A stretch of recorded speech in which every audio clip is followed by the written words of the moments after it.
Welcome back, everybody, to the next episode of my Pillars of Eternity Deadfire playthrough game guide series. Today we're getting into the class selection for this game. Previously, we did the races overview for those of you who aren't familiar with the races of the world of Eora here in Pillars of Eternity Deadfire. They're pretty much the same as the first game, but there have been some variations, some improvements to the graphics and stuff, which we talked about in the previous episode. So if you haven't checked that one out, make sure to dive in because one of the things we talked about was how I'm going to be creating a rogue character for this particular playthrough, and I've already created my race, who's a male human from the ocean folk, and now we're going to get into the class selection. I am going to be playing a rogue, but I'm not going to be jumping straight into the rogue right away. We're going to be talking about the various classes that you can select from the start of the game, and the most important decision you can make right here, which is do you create a single class or a multi-class character? And they have a great overview here. Single class characters are entirely focused on their chosen class. They gain access to higher level powers more quickly. Multi-class characters can select powers from two classes, but gain access to higher level powers more slowly and cannot access their class's highest level powers. So it kind of depends on if you want to be a jack of all trades or singularly focused on becoming the most powerful, of a specific type you can be.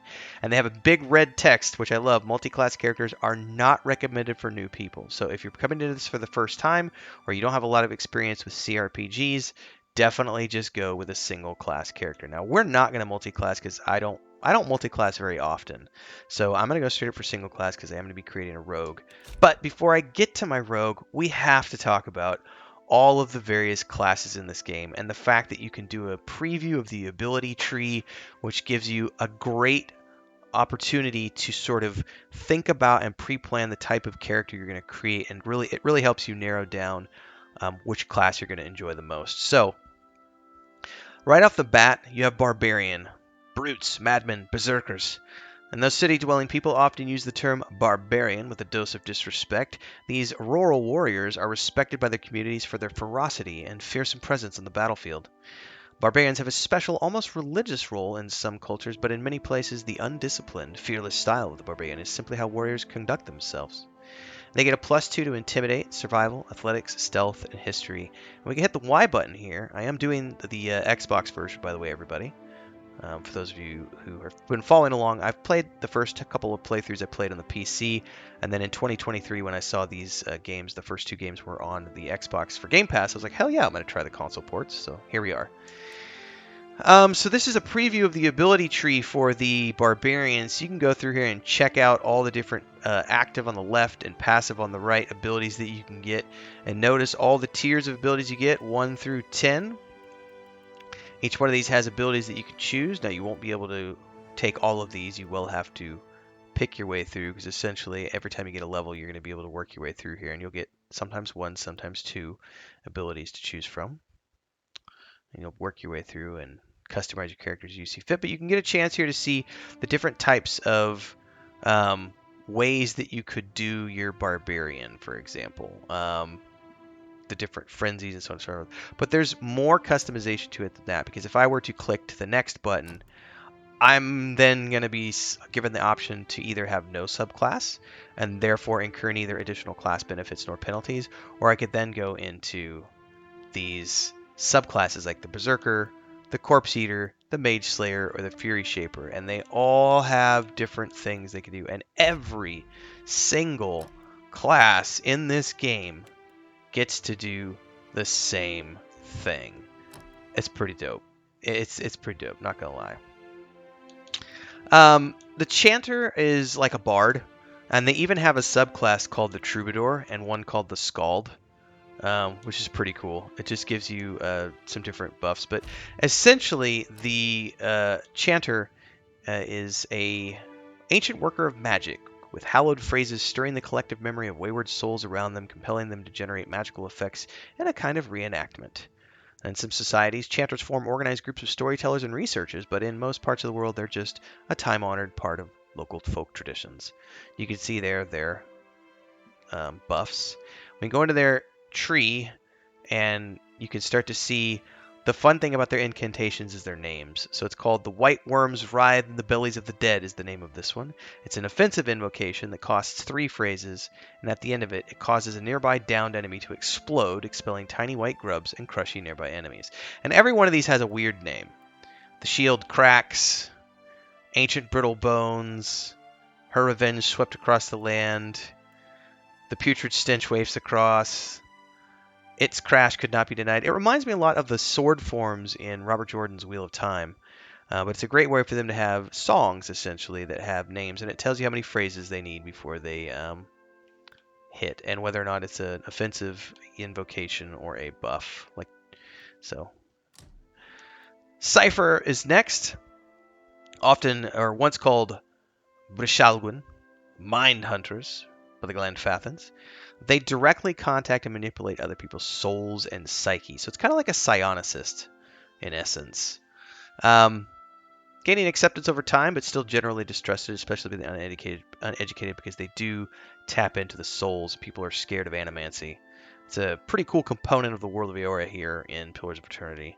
A druid is the standard druid that you've seen in any other game. There's not really a lot that you need to know about this one because it is fairly standard.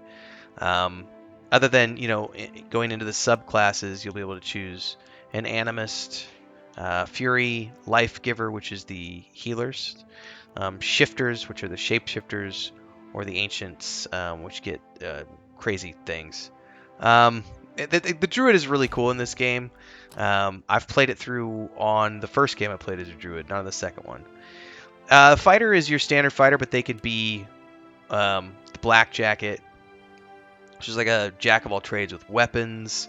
Then we have the Devoted, which is a single weapon proficiency, versus the Unbroken, which has a focus on shield mastery.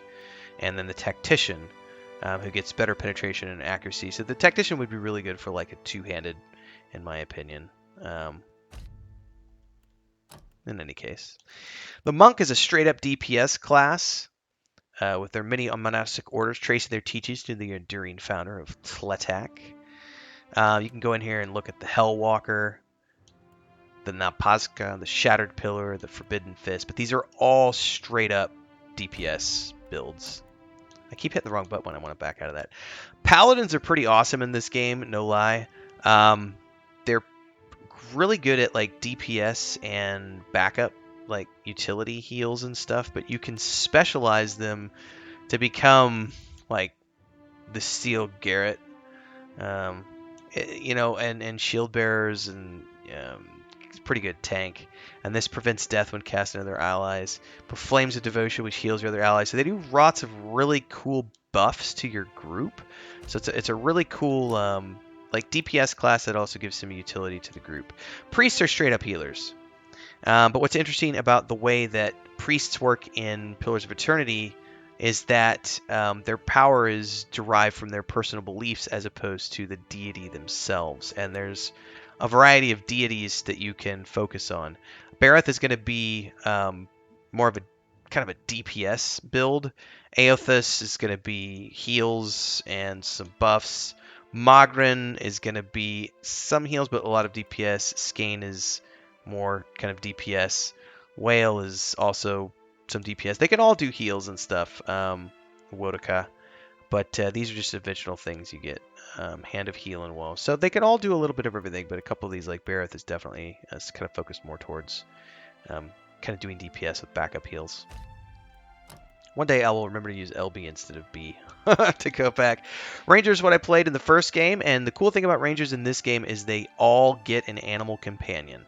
So it doesn't matter which one of the subsets you get, you all get companions. Now what's interesting in this game is like the Ghost Heart, which you could use, which instead of having an animal companion that's with you all the time, you actively summon them in combat. But you still have an animal companion.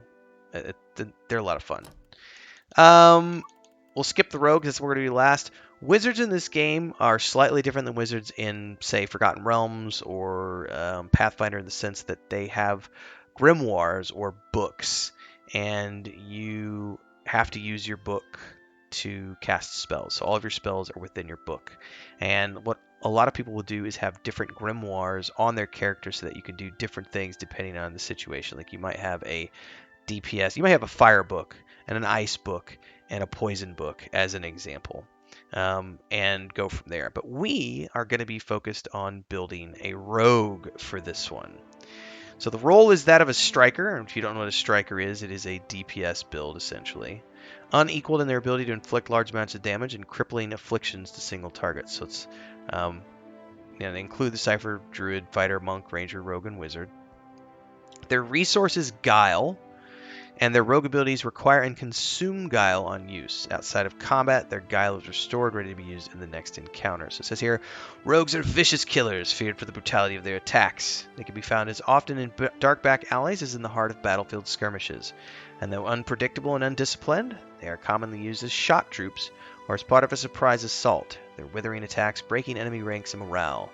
Rogues tend to congregate in larger numbers in cities where they can be steadily employed as mercenaries or hired muscle, and they get +2 to bluff, streetwise, stealth, sleight of hand, and mechanics. And we are definitely picking a rogue. The question is, are we doing a subclass or not? I don't know. I'm not doing assassin. If I do anything, it's going to be perhaps. All right, let's see. Tricksters dabble in illusion magic. Debonair use cleverness and diplomacy. They've been known to contract high society thefts, unveil scandals, even perform the occasional white glove assassination. I gain a hit to crit against charmed targets. I gain the roguish charm ability. I cannot engage, and I gain the cowardice ability. I think I'm going to skip that. I think I'm going to go with no subclass. Alright, my initial abilities. I get to choose one of these. I get to choose Crippling Strike or Escape. I'm going to choose Crippling Strike. Alright, now here is where I get to pick. And while I have some pros for my character already, because of my class, or my race selection, remember that you don't get additional points as you level up in this game. So it is important where you put your points now. So, let's see here. Intellect, I mean, I kind of need it, but it's not that important. Perception, kind of important. Now, here's where I have to really make a decision. The reflex defense is important. Also, their action speed because of attacks, spells, and things that matter. But the one thing to remember here is that might in this game is what contributes to damage. So it's not like some other games where you might want to have a high dex if you're going to be doing like a bow, for example. Here, might is just might. Might contributes to damage, healing effectiveness, and your fortitude defense, as opposed to dexterity. Hang on, where'd it go? I had to click on it to get this to go up. It's your action speed and represents a combination of hand-eye coordination, swiftness, and overall grace. So, decisions here. Where do we want to put our points? I definitely want to put my might up. Let's just say 14 for now. Constitution, I mean, I might want a couple of points in that. I am going to drop my resolve down 1. Just for now, because I might need that point somewhere. Take that bonus point I got, put it somewhere else. I'll put my dex up to 14 as well. I'll put my perception up to 14. Honestly, I'm going to be doing melee DPS a lot. Area effect and for all abilities.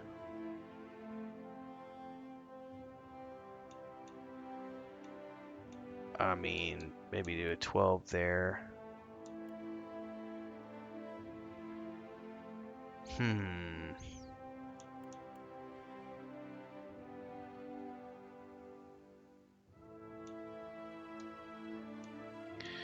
I'm going to go 16 in might and 15 in perception, since that's where it's telling me to, that are my primary things to think about. I might change it up. We'll see as we get deeper into the build here. We'll go next. Where am I from? That's a good question. I am from Old Valia. Once the crown jewel of the southern seas, Old Valia is now the crumbled remnants of an empire of warring merchant nations. Counting many humans and dwarves among their ranks, the Old Valian countries are still forced to be reckoned with, and are proud of their rich culture heritage. Old Valia suffered a similar fate to their northern neighbors, the Adrians, in losing their most prosperous colonial territories, the Valian republics. Many Old Valians in the Deadfire archipelago are associated with the Principi Sen Patrena, a vast coalition of pirates. That sounds fun. Well, I could also choose Deadfire Archipelago, which is where we're currently at. But I'd get a dex bonus. Oh, do I want to choose a bonus for my character, or do I want to focus on roleplay? Screw it, I want to go with roleplay. Old Valia. What's my job? Ooh, let's look here. I'm thinking... I like Aristocrat because it's got Diplomacy, Bluff, and Intimidate.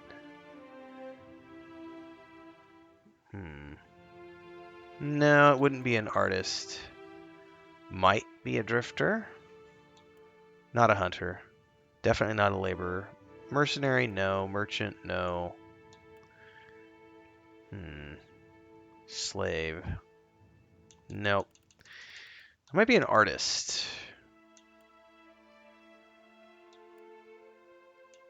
No, I think I'm going to go aristocrat. Available weapon types. Ooh, this is where I get to choose. Do I want to be melee or ranged? Man, I kind of like the idea of dual wielding pistols. Or maybe wielding a pistol and a sword. So maybe we take pistol and like saber or rapier. Which one is the rapier? That's the rapier. Needle strike, there we go. Okay, portrait. Well, I chose a man who is, let's see here.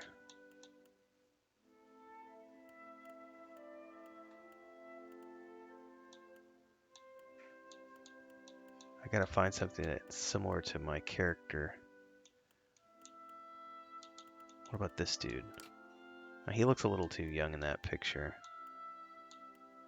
This guy looks a little too angry.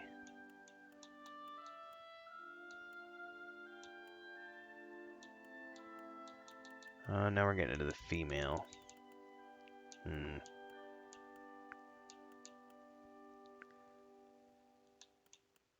I think we'll go with this one for now.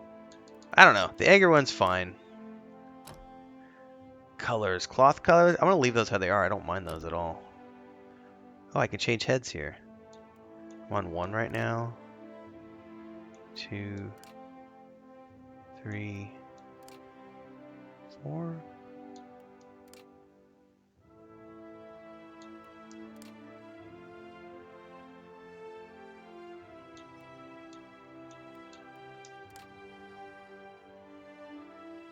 Yeah, I think we're good there. All right. What kind of hairstyle do I want? That's a little too elvish. Ooh, that's not too bad. Like a hawk. Oh, I think we're going to go with that right there. That's kind of a cool look of the mohawk. Oh, I'm totally down for that. Voice. I'll go on ahead. Let's go. My eyes are peeled. Who's sinister? Bring them down. Keeping an eye out. Well? Yeah. Easy does it. I got this. We'll do smooth. We'll do smooth. Average pose is fine. Name. No, I'm not the Watcher.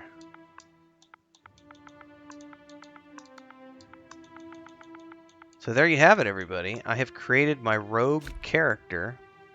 This is what it looks like as a level 1 character. Level 1 rogue, power source is Guile. He's from the human side of things, from the ocean folk. He's from Old Valia with an aristocrat background. Health 20 of 20. Main hand accuracy is 25. Offhand accuracy is 25. Deflection defense is 20. Fortitude's 27, Reflex is 48, Will is 26. Might is 16, Constitution 10, Dexterity 14, Perception 15, Intellect 13, Resolve 10, and I have a pistol and rapier ability, Crippling Strike, Sneak Attack, and I get a +2 to Mechanics, +2 to Sleight of Hand, +2 to Stealth, +3 to Bluff, +1 to Diplomacy, +1 Intimidate, +3 to Streetwise. There you have it, everybody. So I'm going to get going playing this character, so make sure to like, subscribe, and hit the bell icon so you never miss an update as I continue to play Deadfire and other games here on my channel. And I'm here full-time because of you, because of all the community members who support me. So if you can, and you aren't already doing so, drop a membership here on this channel. There's 3 different tiers. You can also do super chats and stickers on live streams and premieres. You can do super chats after the fact in the form of super thanks, contribute what you want. You can also go over to our Patreon page, support that way, where you support my wife and I and my brother together with our tabletop venture and all the other stuff we got going on there. And hopefully you'll also just like, subscribe, and hit that bell icon so you never miss an update. So lots of other things happen on the channel. Hopefully you'll check out all the other playlists, and I'll see everybody in either the next live stream or the next video. Stay safe and happy gaming.